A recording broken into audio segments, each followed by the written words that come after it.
12장 1절부터 8절까지 말씀입니다. 요한복음 12장 1절부터 8절까지 말씀 한 절씩 교대로 읽겠습니다. 6월절 엿새 전에 예수께서 베다니에 이르시니 이곳은 예수께서 죽은 자 가운데서 살리신 나사로가 있는 곳이라. 거기서 예수를 위하여 잔치할세 마르다는 일을 하고 나사로는 예수와 함께 앉으자 중에 있더라. 마리아는 지극히 비싼 향유 곧 순전한 나드 한 근을 가져다가 예수의 발에 붓고 자기 머리털로 그의 발을 닦으니 향유 냄새가 집에 가득하더라. 제자 중 하나로서 예수를 잡아줄 가룟 유다가 말하되 이 향유를 어찌하여 300데나리온에 팔아 가난한 자들에게 주지 아니하였느냐 하니, 이렇게 말하면 가난한 자들을 생각함이 아니요 그는 도둑이라 돈괴를 맞고 거기 넣는 것을 훔쳐 가미러라. 예수께서 이르시되 그를 가만두어 나의 장래한 날을 위하여 그것을 간직하게 하라. 가난한 자들은 항상 너희와 함께 있거니와 나는 항상 있지 아니하리라 하시니라. 아멘. 오늘도 이 예배, 주일 예배에 참여한 우리 사랑하는 모든 성도님들, 그 영혼과 가정과 또 자녀와 이 모든 것 가운데 하나님의 큰 은혜가 함께하기를 바랍니다. 오늘 이 예배는 우리가 하나님께 드리는 예배이기 때문에 여러분 우리의 마음을 주님께로 딱 모아서 집중하시기를 바랍니다. 왜냐하면 어제 굉장히 고생하고 가셨거든요. 여성교회 개사케 하느라고. 그래서 지금 눈이 이렇게 무거우신 분들이 계실 거예요. 그래도 하나님이 은혜 주시면 오늘 또 내 영이 살아나고 그 피곤함도 또 다 사라지고 그런 놀라운 은혜가 있을 줄로 믿습니다. 그리고 또 중요한 건 이 예배를, 주일 예배를 하나님이 받으셔야 된다는 거니까요. 하나님 앞에 마음을 다해서 여러분 최선을 다해서 드리는 이 예배가 되기를 바랍니다.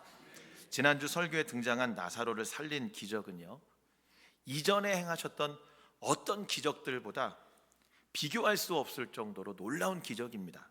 이전에는 물이 포도주가 되게 하신 거, 그 다음에 눈먼 자의 나면서부터 눈먼 자의 눈을 뜨게 하신 거, 한 40년 동안 38년 동안 병 들어가지고 못 고치는 질병을 고쳐주신 것부터 해서 숱하게 많은 기적들이 요한복음에 소개되고 있지만, 죽은 지 나흘이나 지나가지고 냄새가 나기 시작한 이 나사로를 살린 것은 그 어떤 기적보다 굉장히 놀라운 기적입니다. 이 엄청난 기적을 행하셨는데, 그럼에도 불구하고 그 당시에 기득권을 가지고 있었던 그런 대제사장들과 또 바리새인들이 이 예수님을 큰 위협으로 여겼습니다. 사람들을 고치고 살리고 다시 회복시키고 이런 일들을 하셨음에도, 사람들에게 좋은 일을 행했음에도 불구하고 이 기득권자들에게 굉장히 큰 위협이 됐다는 이야기입니다. 왜 그들에게 이처럼 위협이 되었는지는 요한복음 11장, 이 전장에 지난주 보지 못한 말씀을 좀 한번 봐야 되거든요. 한번 띄워줘 보실래요? 11장 48절 말씀 같이 읽겠습니다. 시작. 만일 두면 모든 사람이 그를 믿을 것이요 그리고 로마인들이 와서 우리 땅과 민족을 빼앗아 가리라 하니. 아멘. 이 당시에는 로마의 지배를 받고 있는 그 이스라엘이 속국이었습니다. 그런데 이 로마가 굉장히 방대한 이 영토를 가지고 있었기 때문에 이 땅을 효율적으로 잘 이렇게 다스리려면 자기들이 다 어떻게 할 수가 없는 거예요. 그래서 어떻게 하냐면 각 자치구마다 총독을 둬가지고 총독이 다스리게 했습니다. 그런데 황제가 이 총독들을 평가할 때 맡고 있는 지역에 분란이 일어나면 이 황제가 굉장히 이걸 문제시 삼았던 것 같아요. 그러니까 이 총독들은 또 어떻게 해야 되느냐, 내가 다스리고 있는 지역의 기득권자들하고 굉장히 좋은 관계를 유지해야 됩니다. 그래서 그들로 하여금 그 사람들을 잘 다스리고 또 밀란이나 폭동이나 이런 어떤 독립이나 이런 것들이 일어나지 않도록 잘 관리해야 되는 책임이 이들 가운데 있었습니다. 그래서 총독들이요, 이 기득권자들에게 어느 정도 일정의 권한을 줬어요. 그러니까 이 바리새인들, 이 대제사장들, 이스라엘 전통의 그런 생활 속에 어떤 추앙받고 존경받는 인물들, 이들을 향해 어떤 권한이 주어지니까요, 이들이 이 권한을 하나님의 뜻대로 써야 되는데 그렇지 못했습니다. 자기들의 욕심을 채우고 자기들의 권력을 유지하기 위한 수단으로 삼고, 이러다 보니까 예수님이 나타나서 예수님이 기적을 행하며 많은 사람이 이렇게 예수님을 쫓기 시작하는데 이들에게 부담이 되는 거예요. 왜냐하면 저 예수님을 따르는 사람들이 내 말을 듣지 않고 혹시라도 나라의 어떤 반기를 들면 자기들의 기득권도 빼앗겨 버릴까 봐, 이런 불안한 마음이 이들 가운데 있으니까요, 예수님을 바라볼 때 어떤 마음이 들까요? 미운 거예요. 싫은 거예요. 죽이고 싶은 겁니다. 이런 살인의 충동까지 이들의 욕심 때문에 드러나게 되었다라는 겁니다. 그래서 여기 보면은 요한복음 11장 57절 말씀 한번 읽어볼까요? 시작. 이는 대제사장들과 바리새인들이 누구든지 예수 있는 것을 알거든 신고하여 잡게 하라 명령하였음이러라. 자, 보세요. 이제 체포 명령이 드디어 떨어진 겁니다. 그 전까지는 밀란이 일어날까봐, 또 뭐 예수님의 죄목을 제대로 찾지 못해서 이들이 눈치만 보고 있다가요, 나사로를 살린 이 사건을 딱 보고 이들이 충격을 받은 거예요. 이거 심각하다. 이거 심상치 않다. 저 예수라는 사람이 죽은 자까지 살렸다. 이게 진짜면 엄청난 위협이다 라고 이들이 느낀 겁니다. 그래서 이제 그들이 체포명령을 내려요. 누구든지 예수 있는 곳을 알거든 신고하여 잡게 하라 명령했다. 이런 상황입니다. 지금 이 마리아가 예수님 앞에 와서 옥합을 이렇게 깨트려 향유를 부은 사건이, 지금 이 대제사장들과 바리새인들이 이제 예수 잡아 죽여야 되겠다, 이젠 잡아서 어떻게 좀 해야 되겠다 라고 명령을 내린 직후라는 거예요. 오늘 1절 말씀을 한번 읽어보도록 하겠습니다. 1절 시작. 6월절 엿새 전에 예수께서 베다니에 이르시니 이곳은 예수께서 죽은 자 가운데서 살리신 나사로가 있는 곳이라. 아멘. 6월절 엿새 전이란 이야기는 예수님이 십자가에 죽으시기 엿새 전이라는 말씀과 같은 말입니다. 이때 예수님이 찾아가신 것이 나사로를 살리신 베다니라는 그런 동네예요. 그런데 예수님께서 계신 곳이 이 나사로의 집은 아닌 것 같아요. 이 베단이라는 동네, 여기 나사로가 있는 곳이라 이렇게 이야기는 했는데 나사로의 집이라 이렇게 표현하진 않았거든요. 마가복음 14장 3절에 보니까 이렇게 이야기하고 있습니다. 한번 띄워줘 보세요. 예수께서 베단이 나병 자 시몬의 집에서 식사하실 때에 한 여자가 매우 값진 향유 곧 순전한 나드 한 옥합을 가지고 와서 그 옥합을 깨뜨렸다. 이런 내용이 이제 마가복음에 나오는데, 베단이 나병 자 시몬의 집, 그러니까 나병, 이 사회적으로 굉장히 분리되고 격리돼야 되는 심각한 질병을 갖고 있는 시몬이라는 사람이 있었습니다. 함께 생활도 못해요. 가정에서도요 다 내쳐야 되고 공동체 안에서도 밖으로 다 쫓겨납니다. 그런데 이 시몬이라는 사람이 예수님을 만나서 그 질병이 고침을 받아요. 너무 감사한 일이죠.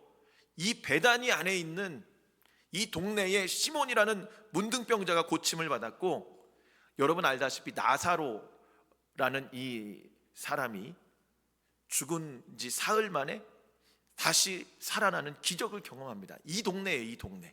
지금 여기에 예수님이 오셨는데, 여기에 보니까요 3절 말씀에 이렇게 이야기를 합니다. 2절 말씀에 이렇게 이야기를 합니다. 2절 띄워줘 보실래요? 같이 읽어볼까요? 시작.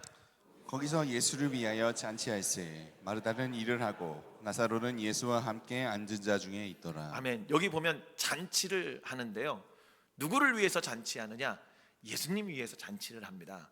마르다는 일을 하고 나사로는 예수로 함께 앉은 자 중에 있더라. 나사로는 예수님하고 함께 예수님과 함께 앉은 자 중에 있다, 이렇게 이야기를 합니다.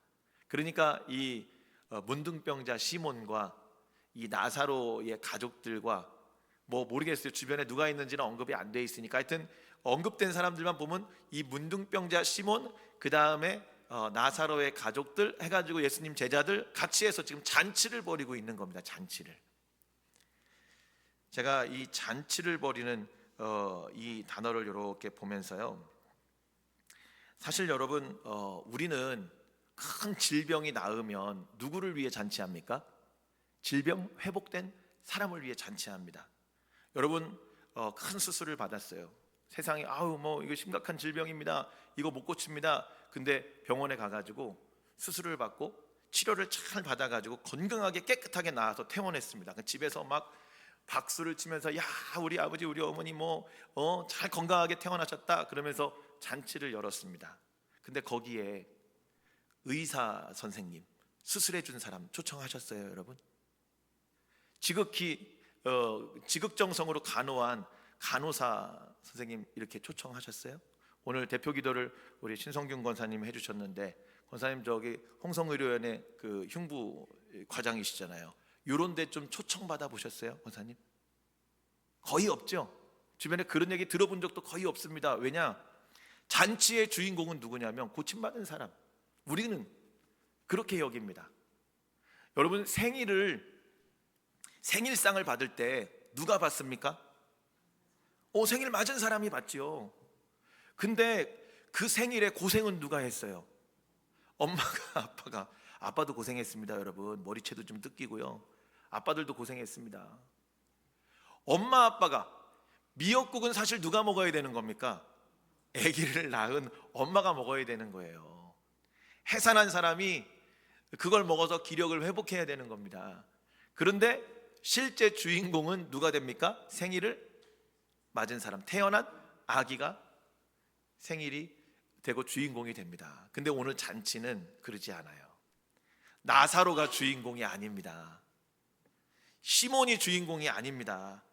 그러면 누가 주인공이냐면 그 시몬을 고치고 나사로를 살린 예수님이 지금 주인공이 되어져 있습니다.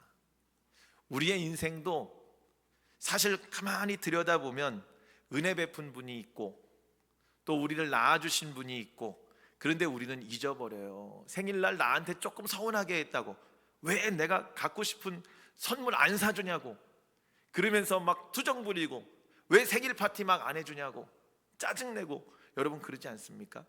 사실 깊이 생각해 보면 그 생일은 우리가 태어나게 해주신 부모님께 하나님께 감사하는 날이 맞잖아요.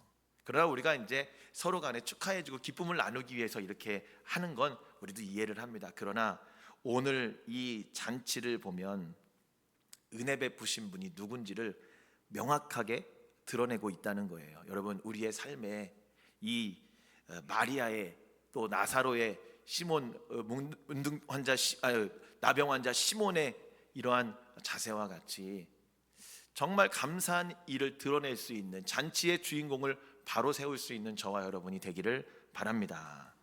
그래서 은혜를 주신 분이 누구인지를 명확하게 알고 있었습니다. 이 잔치의 주인공이 누구인지를 정확하게 알고 있었다는 거예요. 3절 말씀을 보니까요, 이제 마리아의 그 사건이 나옵니다. 한번 읽어볼까요? 시작.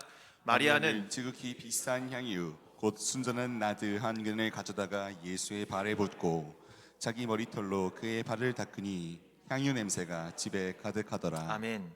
마리아는 마르다처럼 음식을 만드는 은사가 없었던 것 같아요. 어제 개사케 할 때 보니까 오신 그 손님들이 음식이 너무 맛있다고 칭찬을 많이 하시더라고요. 제가 그래서 그 얘기를 했습니다. 저희 교회 우리 권사님들이 음식 솜씨가 굉장히 좋습니다. 음식을 잘하는 은사들이 좀 있습니다. 이거 은사입니다, 여러분. 재능이에요. 음식을 맛있게 하는 것도 여러분 재능입니다. 그런데 마르다가 그런 은사가 있었던 것 같아요. 그러니까 그녀는 음식을 준비하고 예수님을 위해서 잔치 음식을 만들고, 근데 마리아는 그렇지 않았던 것 같아요. 마르다는 음식을 좀 잘했지만 마리아는 그렇지 못했던 것 같습니다. 그런데 그녀도 마르다만큼 예수님을 사랑했습니다. 마리아도 음식을 막 해서 이렇게 드릴 수는 없었지만 예수님을 사랑하는 마음은 이것만큼은 마르다 못지 않거든요. 그래서 그녀가 예수님께 사랑을 표현하고자 했지만 뭐 다른 어떤 걸로 드릴 수가 없는 거예요. 뭐 음식을 잘하는 것도 아니고. 그래서 그때 그의 가장 귀한 향유를 간직한 것, 모아놨던 것, 이게 생각이 났습니다. 그 시대에 이런 비싼 향유는 보통 결혼 지참금으로 이렇게 사용합니다. 그렇게 모으는 거예요. 그러니까 이게 그냥 짧은 시간 안에 모을 수 있는 게 아니고요, 결혼을 준비하기 위해 오랜 세월을 조금씩 조금씩 모았습니다. 부유한 가정이 아니기 때문에 조금씩 아마 최선을 다해서 모았을 거예요. 그런데 여기 뒤에 보면 이제 이 비싼 향유가 얼마냐? 그러면 300데나리온이다 이렇게 얘기합니다. 1데나리온이 우리의 하루 품삯이라고 하면 300데나리온은 1년이 좀 안 되는 거잖아요. 연봉이 좀 안 되는 겁니다. 지금으로 따지면 최소한 4천만 원 정도 이상 되는 그런 가치가 있는 거예요. 여러분, 4천만 원짜리 향수 써봤어요? 네? 4천만 원이 아니라 40만 원짜리 향수도 저는 못 써봤습니다. 그 값비싼 향유를 지금 예수님 앞에 가지고 와서 발에 부었다 이렇게 이야기하고 있습니다. 예수의 발에 붓고 이렇게 얘기하잖아요. 근데 향유는 원래 발에 붓는 거 아니에요, 여러분. 비싼 거를 누가 발에다 뿌립니까? 여러분 집에서 나오실 때 향수 뿌렸죠? 어디다 뿌리셨어요? 예? 뭐 귀나 뭐 목이나 뭐 이런 데 발에다 뿌리고 오신 분이 있어요? 그거는 확실히 무좀이 있으신 겁니다. 발에 뿌리지 않거든요, 향유는. 근데 마리아가 발에 부어요. 그리고 어떻게 해요? 머리로 그 발을 씻어요. 이건 어떤 의미가 있느냐? 예수님 발이라는 것은 주인이 출타하고 돌아오면 종이 가서 씻어주는 거예요. 그러니까 종이 엎드려 가지고 물을 떠다가 주인의 발을 깨끗하게 씻어주는 거예요. 먼지가 많은 그 지역이기 때문에 출타해서 들어오면 샌들 같은 거 신고 다니잖아요. 그러면 발이 더럽거든요. 그 발을 종이 엎드려 씻어주는 겁니다. 겸손하게 예수님 앞에 엎드리는 거예요. 여러분, 우리가 찬양할 때 경배와 찬양 이런 단어 많이 쓰잖아요. 경배는 뭐냐면 엎드리는 겁니다. 그럼 나를 낮추면 상대적으로 어떻게 되냐? 그 사람이 높아지는 거예요. 여러분, 인사를 받을 때 누군가가 와서 정중하게 고개를 아주 깊이 숙이면 어떤 느낌을 받아요? 대우받고 존중받는 느낌을 받잖아요. 이게 여러분 나를 낮추는 거예요. 경배는 그런 겁니다. 그러니까 마리아가 예수님의 발에 이 향유를 부었다는 건, 그리고 그 소중한 머리털로 이 발을 닦아드렸다는 건 예수님을 경배하고 싶은 거예요. 예수님 앞에 나를 겸손히 낮추고 싶은 겁니다. 이게 마리아의 사랑이에요. 예수님을 대하는 마리아의 사랑은 이런 경배의 사랑입니다. 또 마리아는 향유를요 조금만 붓지 않았습니다.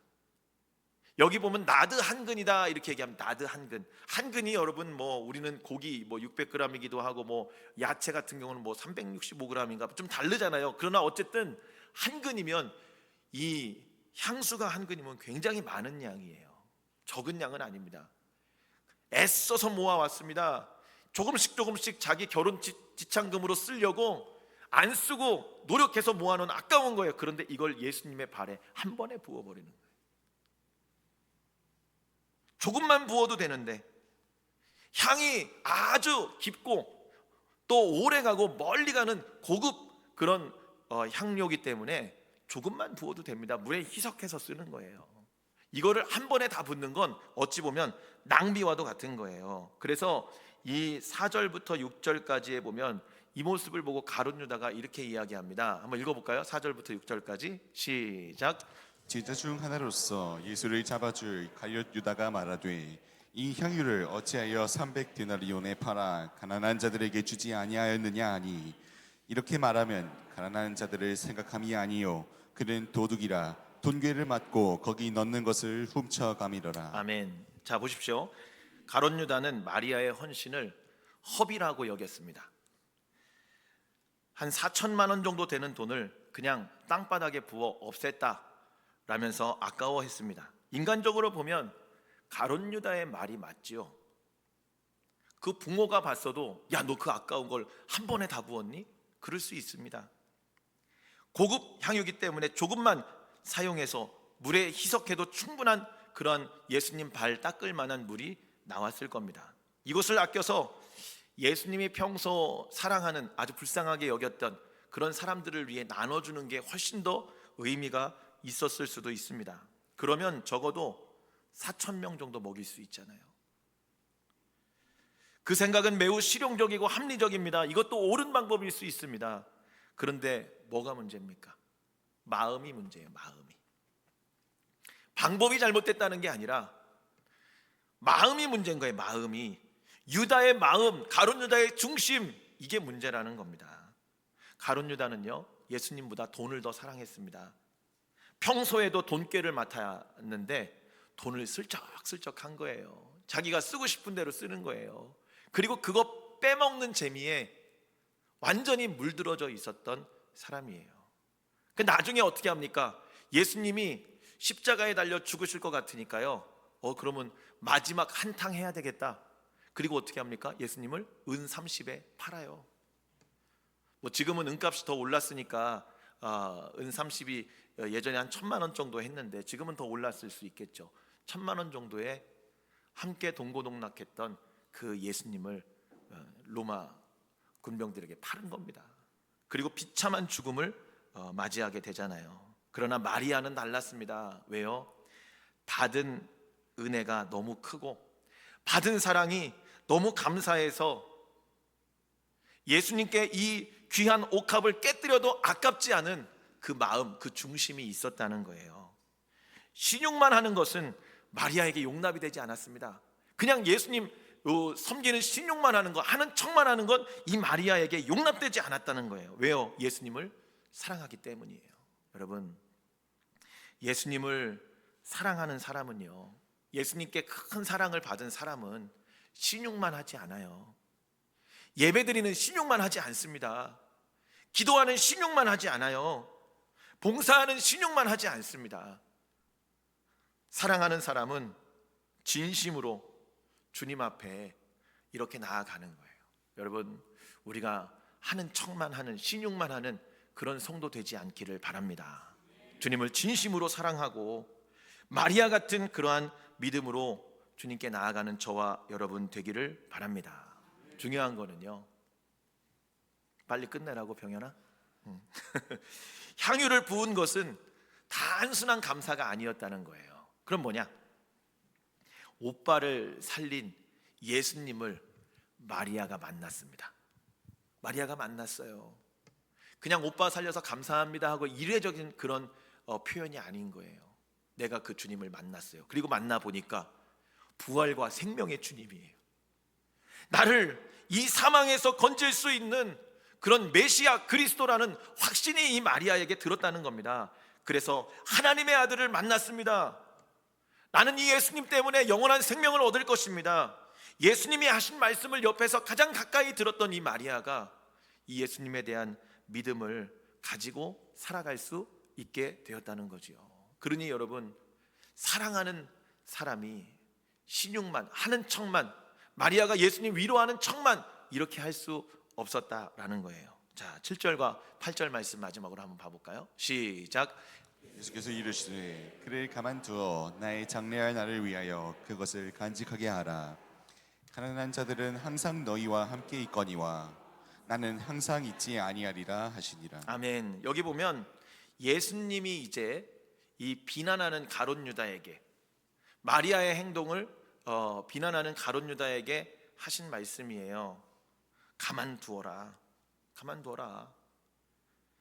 나의 장래할 날을 위하여 그것을 간직하게 하라. 이렇게 말씀하십니다. 갑자기 향유 부었다고 장래할 날을 준비하게 하라. 이렇게 말씀을 하십니다. 이 사실 유대인들의 그런 장래 풍습을 알면 우리가 좀 쉽게 이해가 되는데요. 유대인들은 죽으면 그 시신에 향유를 발랐습니다. 향유를 바른 이유가 한 3가지 정도가 있는데요. 첫 번째는 부패한 냄새를 줄이기 위해서입니다. 지금이야 뭐 이렇게 냉동시설, 방부 처리 기술 이런 것들이 잘 발달돼 있지만 이때 당시엔 그렇지 않았잖아요. 더운 날씨, 이 지방에서 습한데 만약에 이렇게 장례를 치르면 그 냄새가 막 부패해서 엄청났을 거예요. 그런 것들을 방지하기 위해 향유를 거기 시신에 이렇게 발랐습니다. 또 두 번째는요, 고인에 대한 존경과 사랑의 표현을 나타내는 방식입니다. 사실 여러분, 죽으면, 돌아가시면 그걸로 끝이잖아요. 근데 어떻게 합니까? 그 염을 이렇게 해가지고 거기에 수의를 이렇게 입혀드리잖아요. 그리고 고급진 관을 또 이렇게 해드립니다. 그리고 홀랑 태워요. 그렇지 않습니까? 아주 고급진 옷도 수의도 입히고 관도 그냥 좋은 관으로 하는데 그거 아깝게 탁 태우잖아요. 왜요? 왜 그렇게 합니까? 고인에 대한 존경과 사랑의 표현을 나타내고 싶어서 그런 거 아니에요. 사실 인간적으로 봤을 때는 태우면 아깝잖아요. 아무것도 아니잖아요. 그런데 나를 사랑해 주셨던, 은혜를 베푸셨던 우리 어머니 아버지, 그분들을 보내드리는데 존경과 사랑의 마음을 드리기 위해서 우리가 정성껏 준비하는 것 아닙니까? 이 향유를 바르는 게 그런 의미예요. 그리고 세 번째는 장례의식의 일부였을 겁니다. 시신을 깨끗이 씻은 후에 세마포로 싸면서 향품을 함께 이렇게 여러 가지 이런 이유들로 했습니다. 이게 이 유대인들의 장례의식처럼 이렇게 자리를 잡게 됐어요. 죽은 자를 정중히 모시는 그런 장례 절차 중에 하나였을 것입니다. 사실 여러분, 예수님이 십자가에 달려 돌아가시고 바로 해가 져서 향유를 바르지 않고 무덤에 들어가셨습니다. 그런데 그 이튿날에 안식일이라 안식일이 끝난 그 다음 아침에 마리아가 이제 예수님이 계신 그 무덤을 향해 달려가죠. 그런데 향유를 발라주기 위해서 달려갔던 거예요. 근데 향유를 발라드릴 수가 없었습니다. 왜요? 이미 부활하셨기 때문이에요. 그날 아침이 우리로 치면 주일 아침이었기 때문에 예수님이 이미 부활하신 거예요. 향유를 못 발라드렸습니다. 그래서 예수님이 지금 그 얘기를 하시는 거예요. 나의 장례할 날을 위하여 그것을 간직하게 하라. 원래는 향유를 발라야 되는데 마리아가 미리 나의 장례할 날을 위해서 향유를 바른 것이다. 그 말씀을 지금 하고 계시는 겁니다. 마리아가 향유를 부었을 때 예수님은 위로받았어요. 십자가의 죽음을 앞둔 예수님도 위로가 필요했습니다. 많이 괴롭고 많이 답답하고 힘들어 하셨습니다. 제자들도 떠나고 또 사람들도 떠나고 어찌 보면 하나님도 그 예수님을 그냥 버린 것처럼 예수님이 어찌하여 나를 버리시나이까 이렇게 고백하잖아요. 마리아는 향유를 부어 이런 슬픈 예수님을 위로했고 예수님은 마리아의 향유를 통해 위로를 받으시고 십자가를 향해 묵묵히 걸어 나가셨습니다. 여러분, 오늘 이 말씀을 통해 중요한 것은 마리아가 향유를 부을 수 있었던 것은요, 무엇보다도 예수님을 사랑했기 때문입니다. 이런 마리아의 사랑에는 특징이 있어요. 어떤 특징이 있느냐? 예수님과의 밀착성입니다. 예수님과 아주 가까웠습니다. 마리아는 예수님의 발 앞에 앉아 밀착하며 말씀을 듣는 위치에 항상 있었어요. 마르다가 요리할 때도 마리아는 어디 있었느냐? 예수님의 발 앞에 있었다라고 그렇게 이야기합니다. 나사로가 죽었을 때에도요, 마리아 마르다가 여러분 똑같은 고백을 해요. 뭐라고 고백합니까? 만일 예수님이 여기 계셨더라면 우리 오라비가 죽지 않았을 것입니다. 이렇게 얘기해요. 근데 마르다는 예수님을 보자마자 먼저 얘기합니다. 그런데 마리아는요, 예수님이 부르실 때까지 기다렸다가요, 예수님 발 앞에 엎드려서 눈물을 흘리며 이야기를 합니다. 엄청난 차이가 있지요. 어떤 원망이나 하소연이 아니에요. 마리아는 언제나 그 주님을 이렇게 가까이 대하고 사랑의 마음을 가지고 주님께 말씀을 드렸다는 겁니다. 여러분, 밀착성은요, 이런 주님과의 밀착성은 신앙생활의 어려움을 극복하게 합니다. 신앙생활에서 상처받거나 힘든 이유가 사실 예수님과 멀찍이 떨어졌기 때문이에요. 베드로가 예수님을 3번 부인할 때 누가복음 말씀에 보면 멀찍이 떨어져 있습니다. 그러니까 부인하는 거예요. 예수님하고 가까이 있을 때는 내가 결코 주를 버리지 않겠습니다. 이렇게 자신만만했던 베드로도요, 주님하고 멀찍이 떨어지니까요, 주님 부인하는 거예요. 여러분, 예수님과 가깝게 살아갈 수 있는 저와 여러분이 되기를 바랍니다. 말씀을 정리합니다. 여러분, 어떤 삶이 그러면 밀착된 삶이냐? 물론 예배도 밀착되는 거고 기도도 그렇고 말씀을 읽고 예수님처럼 살려고 노력하는 것도 다 그런데요, 가장 높은 어떤 신앙의 정수는 무엇이냐면 복음을 전하는 거예요. 복음 전하면 기도하게 됩니다. 왜요? 복음 전하는데 기도 안 할 수 있습니까? 저 영혼이 막 안타까워요. 살아났으면 좋겠어요. 그러면 여러분 전도하려고 하는데 그냥 하나님 저 사람 예수 믿고 교회 나왔으면 좋겠네요 하고 바람만 합니까? 아니요. 하나님 앞에 간절히 기도합니다. 여러분 자녀들을 위해서 예수 잘 안 믿고 교회 잘 안 나가는 자녀들을 위해서 기도할 때 여러분 그냥 아무 감각 없이 그렇게 여러분 그냥 바라기만 합니까? 이건 자녀 사랑하는 게 아니에요. 이 신앙은 어딘가 잘못된 거예요. 이 신앙은 어디엔가 병들어가고 있는 거예요. 문제가 있는 겁니다. 가장 건강한 신앙은요, 그래서 복음을 전하는 신앙이에요, 사실은. 왜냐하면 복음을 전하게 되면 기도할 수밖에 없고 예수님 사랑할 수밖에 없고 복음을 전하려고 하면 우리가 하나님 앞에 가까이 나아갈 수밖에 없기 때문입니다. 그래서 여러분 복음 전하는 그런 삶을 사는 저와 여러분이 되기를 바랍니다.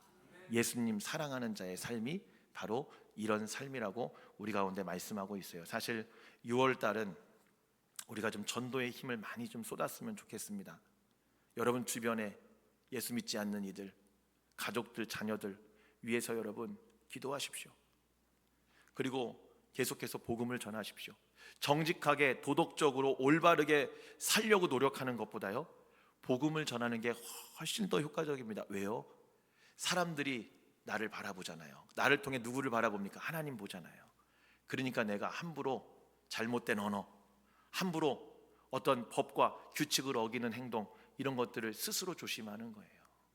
경건하게 살려고 하지 않아도 복음 전하는 사람은 경건의 삶을 살아갈 수밖에 없는 겁니다. 그러니 여러분, 이 열정이 식어 있다면 오늘 마리아의 예수님 사랑하는 마음을 내게 회복시켜 주옵소서. 그리고 이 향유를 깨뜨렸을 때 이 향유의 향기가, 이 냄새가 온 집안에 가득하니라 말씀하신 것처럼 나에게 예수 믿는 향기가 좀 나야 되지 않겠습니까? 나에게 이 향기가 퍼져서 내 주변에 있는 사람이 예수 믿는 그 향기를 맡아야 되지 않겠습니까? 여러분, 그런 삶을 살아가는 저와 여러분이 되기를 주의 이름으로 축복합니다. 기도하겠습니다.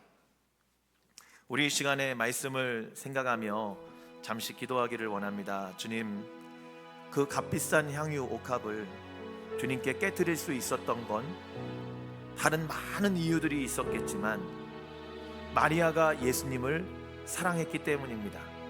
마리아는 언제나 예수님의 발 앞에 엎드려서 예수님과 밀착되어 있었습니다. 주님, 우리에게도 이런 주님과 가까울 수 있는 그러한 믿음이 있게 하여 주옵소서. 주님 사랑하는 마음을 회복시켜 주옵소서. 그리고 이 향유가 온 방에 퍼지듯이, 이 냄새가 온 집안을 덮듯이 우리도 이 그리스도의 향기가 나는 복음 전하는 복음 증거자의 삶을 감당하는 우리들이 되게 하옵소서. 우리 같이 말씀을 생각하며 같이 합심해서 하나님 앞에 기도하겠습니다. 아버지 하나님, 감사합니다. 오늘도 우리에게 하나님이 예배를 통해 주님과 가까워지고 주님 앞에 나아가게 하시니 감사합니다. 주님, 바쁜 일상 속에, 분주한 삶 속에, 세상의 문화와 흐름 속에 때로는 가룟 유다처럼 돈을 쫓아가다가 주님 사랑하는 마음을 놓쳤습니다. 주님 사랑하는 마음을 잃어버렸습니다. 주님을 사랑해야 된다는 생각을 갖지 못하고 분주함 속에 이 땅의 삶을 살아가고 있습니다. 아버지, 오늘 말씀을 들은 것처럼 마리아와 같이 주님을 사랑하는 우리들 되게 하옵소서. 나의 향유를, 나의 옥합을 주님께 깨어드려도 아깝지 않은 그 마음, 사랑의 마음을 내 안에 허락하여 주옵소서. 아버지 하나님, 그리고 이제 예수님의 그 복음을 이 향유와 같이 세상에 퍼뜨리는 우리들이 되게 하여 주시옵소서. 하나님, 감사합니다. 우리들 먼저 사랑하여 주시고 구원의 대속의 큰 은혜를 우리에게 허락하여 주시니 감사합니다. 마리아도 이 오라비를 살린 그 은혜가 너무너무 감사해서, 또 생명의 말씀이 주님께 있기에, 내가 만난 그 예수님이 그리스도기에 주님을 사랑하는 마음으로 이 값비싼 향유를 주 앞에 깨뜨렸습니다. 주님이 그 마리아의 마음을 받으셨습니다. 마리아의 사랑을 받으셨습니다. 주님, 내 마음에는, 우리의 신앙의 걸음에는, 내 삶에는 이런 사랑의 마음이, 주님을 향한 사랑의 마음이 있는지 다시 돌아보게 하여 주옵소서. 분주한 삶 속에 가룟 유다처럼 돈을 쫓아 살아가다가, 내 만족과 즐거움을 향해 달려가다가 사랑의 마음을 놓치고 잃어버리고 있지는 않은지 우리를 다시 한번 돌아보는 이 시간이 되게 하여 주옵소서. 이 향유가 온 집안에, 이 향기가 온 집안을 덮은 것처럼 우리가 가는 곳마다 그리스도의 향기가 나기를 원합니다. 주님, 아직도 내 주변에 예수 믿지 않는 죽어가는 영혼을 향한 긍휼함을 갖게 하여 주옵소서. 특별히 가족들, 자녀들 신앙생활 잘 하고 있지 않다면 우리가 전심으로 기도하고 그들을 섬기고 사랑하며 주 앞으로 인도할 수 있는 우리들 되게 하여 주시옵소서. 예수님의 이름으로 기도드립니다. 아멘. 우리 이 시간에 말씀을 생각하며 찬송가 320장 함께 찬양하시겠습니다.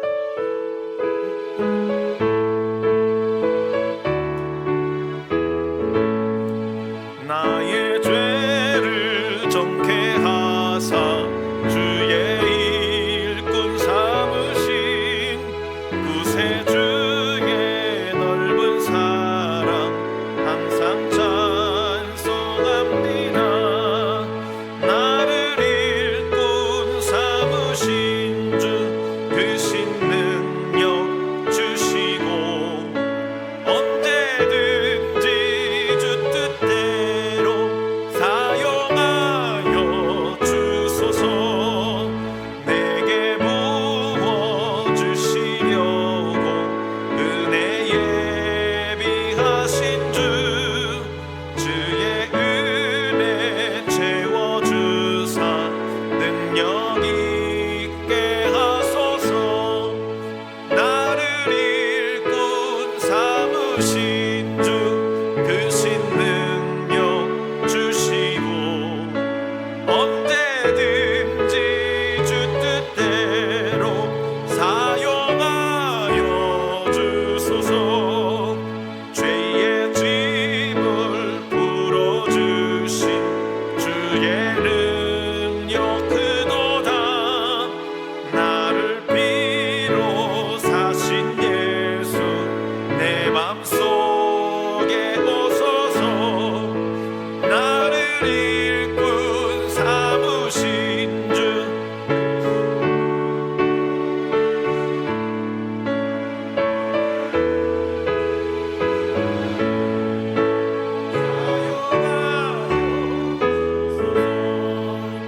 주여 내게 성령으로 충만하게 채우사 생명수가 강물처럼 흐르게 하옵소서.